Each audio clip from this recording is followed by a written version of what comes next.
मेरी आज की इस वीडियो में आपको मैं इंटरनेट से रिलेटेड कुछ एमसीक्यू क्वेश्चन बताऊंगा। अगर आप किसी भी एग्ज़ाम की तैयारी कर रहे हो तो ये क्वेश्चन आपके लिए काफ़ी हेल्पफुल रहेंगे। तो चलिए वीडियो स्टार्ट करते हैं। हमारा फर्स्ट क्वेश्चन है, all of the following are example of real security and privacy risk except. तो इसमें से जो इसका सही आंसर होगा ऑप्शन नंबर बी होगा आपका स्पैम। जो स्पैम होता है, जो भी आपको अनवांटेड ईमेल भेजी जाती है उन्हें स्पैम कहा जाता है। The The ability to recover and read deleted or damaged files from a criminal's computer is an example of law enforcement specialty called।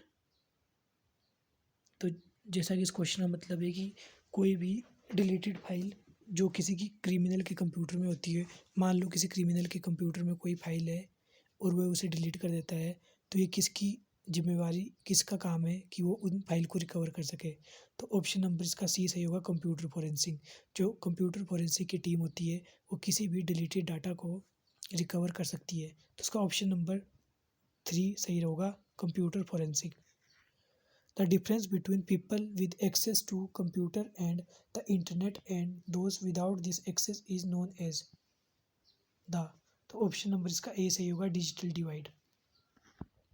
Which of the following is a web browser. Web browser कौन सा है? Paint जैसे कि आप सभी जानते हो कि पेंट में हम पेंटिंग कर सकते हैं। उसके बाद पावर पॉइंट में हम प्रेजेंटेशन बना सकते हैं। उसके बाद जो हमारा MS वर्ड है उसमें हम कोई भी रिज्यूम या कोई भी वर्ड प्रोसेसिंग डॉक्यूमेंट बना सकते हैं। या फिर option 5 all of the web browser.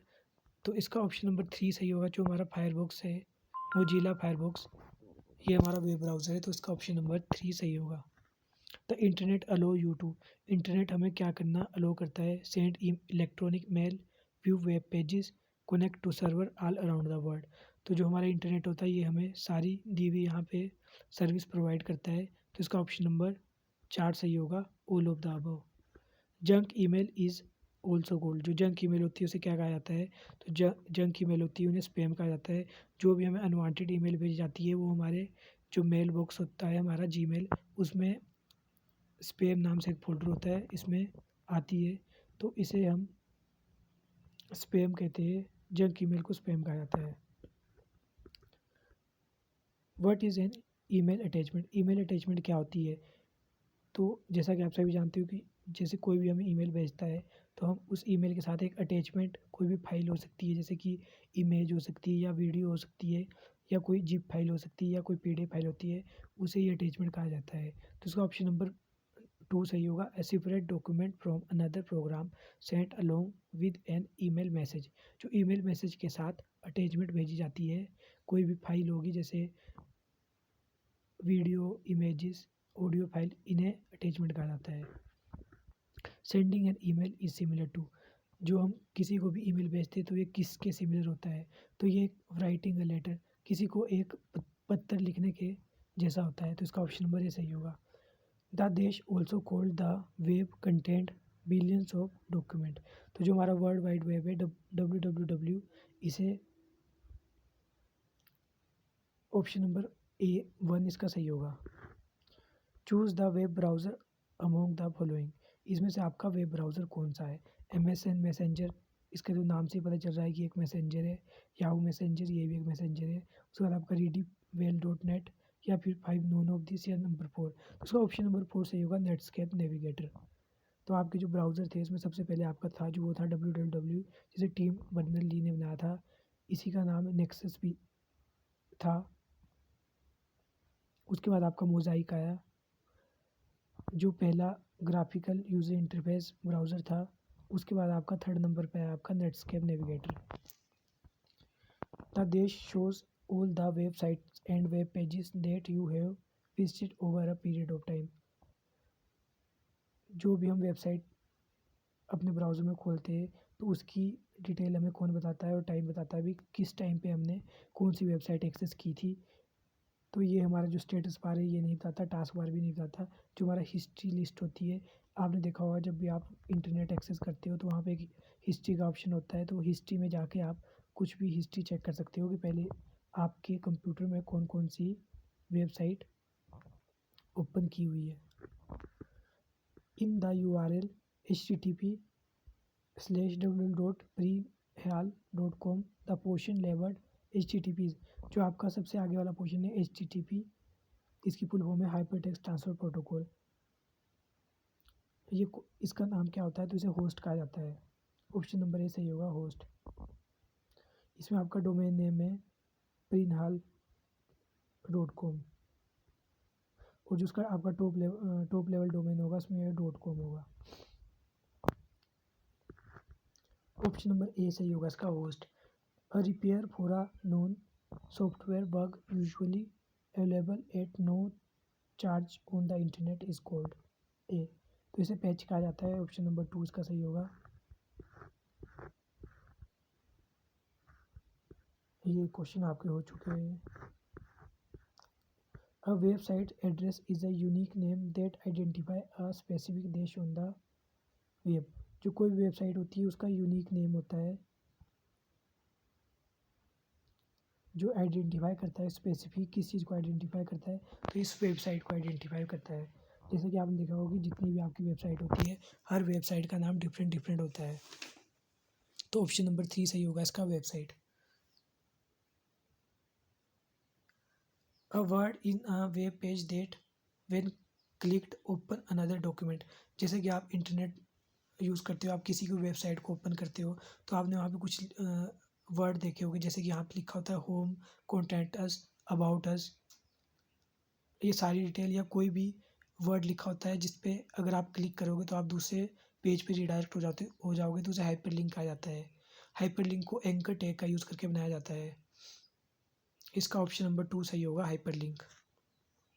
When sending an email the dash lines describe the content of the message. तो जब आप किसी को ईमेल सेंड करते हो तो आपने देखा होगा कि वहाँ पे ऑप्शन होता है टू का, होता है सब्जेक्ट का, होता है सीसी होता है, बीसीसी होता है। तो जो आपका इसका ऑप्शन नंबर 2 है सब्जेक्ट, वहाँ पे सब्जेक्ट का ऑप्शन भी होता है एक, तो सब्जेक्ट ही डिस्क्राइब करता है कि कंटेंट क्या है मैसेज का, तो उसका ऑप्शन नंबर बी सही होगा, subject. Which of the following is a example of connectivity. Connectivity का एग्जांपल क्या है, यहाँ पे तो आप जैसे कि जानते हो कि इंटरनेट ही है जिससे आप कनेक्ट हो सकते हो पूरे वर्ल्ड वाइड वेब में। फ्लॉपी डिस्क आपकी होती है, उससे आप जो आपकी फ्लॉपी होती है इसमें वो आती है। The process of connecting to the internet account is, जब आप इंटरनेट में लॉगिन करते हो, अकाउंट करते हो, तो उसे क्या कहा जाता है, उसे लॉगिन कहा जाता है। A commonly used graphic format for the web is, जो आपका ग्राफिक फॉर्मेट होता है वेब में कौन सा मोस्टली यूज़ होता है, तो ये आपका GIF यूज़ होता है। When the HTML code written in a text editor to make web pages is, तो ऑप्शन नंबर 2 सही होगा, source code. If you receive an email from a someone you don't know what should you do. अगर आप किसी ऐसे इंसान से email आपको आती है जिसे आप नहीं जानते हो, तो आप क्या करोगे, तो आपको उस ईमेल को डिलीट कर देना है, delete it without opening it, क्योंकि हो सकता है कि उसके अंदर कोई वायरस हो या कोई भी ऐसी फाइल हो जिससे आपके सिस्टम को कोई भी हैकर हैक कर ले, तो आपको उस फाइल को ओपन नहीं करना चाहिए। तो उसका ऑप्शन नंबर 2 बिल्कुल सही होगा, delete it without opening it. Dash is a collection of web pages and Dash is the very first pages that we see on opening of a website। तो एक वेबसाइट होती है, कलेक्शन ऑफ वेब पेजेस होती है। जब हमारे पास बहुत सारे वेब पेजेस होते हैं, हम उन सबको कलेक्ट कर लेते हैं, तो उसे वेबसाइट कहा जाता है। एंड देश is a very first pages and you see the opening of the web. जब भी आप वेबसाइट ओपन करते हो तो उसके जो सबसे पहला पेज होता है उसे क्या कहा जाता है, तो उसे कहा जाता है होम पेज। तो इसका ऑप्शन नंबर 2 सही होगा, वेबसाइट और home page. When we run a program in HTML coding, जब भी हम HTML कोडिंग से बना प्रोग्राम रन करते हैं, is used as a backend and देश वर्क एज फ्रंट एंड। तो इसमें जो आपका नोट पैड होता है ये बैकएंड वर्क करता है, मीन्स हम इसमें कोडिंग करते हैं। उसके बाद आपका इंटरनेट एक्सप्लोरर होता है जो आपका ब्राउज़र होता है, ये आपका फ्रंट एंड होता है। मीन्स अगर आप कोई भी HTML की कोडिंग करते हो तो आप उसे नोटपैड में कर सकते हो, और अगर आपको अपना प्रोग्राम रन करना होता है तो आपको एक ब्राउज़र की ज़रूरत होगी, जैसे इंटरनेट एक्सप्लोरर हो गया, या आपका मोजिला फायरफॉक्स या गूगल क्रोम या एज ब्राउज़र हो गया। तो उसका ऑप्शन नंबर ए सही होगा, notepad internet explorer. HTML uses, HTML क्या यूज़ करता है, तो इसका ऑप्शन नंबर 4 सही होगा। Fixed tag defined by the language, जो HTML में पहले से ही डिफाइंड किए हुए टैग होते हैं उनका यूज़ करके ये आप HTML का यूज़ करके कोई भी वेब पेज क्रिएट कर सकते हो। HTML tag defines, HTML tag क्या डिफाइन करता है? HTML tag presentation of specified element of the document. SGML stand for, जो आपका SGML होता है इसकी फुल फॉर्म क्या होती है? SGML की फुल फॉर्म होती है स्टैंडर्ड जनरलाइज्ड मार्कअप लैंग्वेज। जो हमारा HTML है इसे SGM से